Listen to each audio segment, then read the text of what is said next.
কাতার বিশ্বকাপ জয়ের পর থেকেই লিওনেল মেসির পরবর্তী বিশ্বকাপ খেলা নিয়ে ধূম্রজাল সৃষ্টি হয়েছে। 2026 সালের বিশ্বকাপে মাঠে খেলতে দেখা যাবে কি মেসিকে, এমনই প্রশ্ন এখন মেসি ভক্তদের মনে। তবে এই প্রসঙ্গ যতবারই আসে ততবারই মেসির উত্তর একই থাকে এবং তিনিও এ বিষয়ে পরিষ্কার করেননি, অর্থাৎ বিশ্বকাপ গড়ানোর আগে নিশ্চিত করে বলতে চান না কিছু তিনি। এবার সিম্পলি ফুটবল অনুষ্ঠানেও এই বিষয়ে কথা বলেন মেসি। এই অনুষ্ঠানটি হচ্ছে আর্জেন্টিনার সাবেক ডিফেন্ডার কিকে উলফের।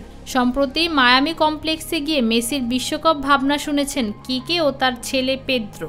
আর্জেন্টিনার অধিনায়ক বলেছেন, সত্যি হচ্ছে আপনি যদি থামতে এবং এটি নিয়ে ভাবতে চান তাহলে এখনও সময় আছে। তবে এটাও ঠিক, সময় দ্রুত চলে যায়। আমি দেখব কেমন অনুভব করব। অবশ্য এটা নিয়ে ভাবছি, তবে লক্ষ্য স্থির করতে চাচ্ছি না।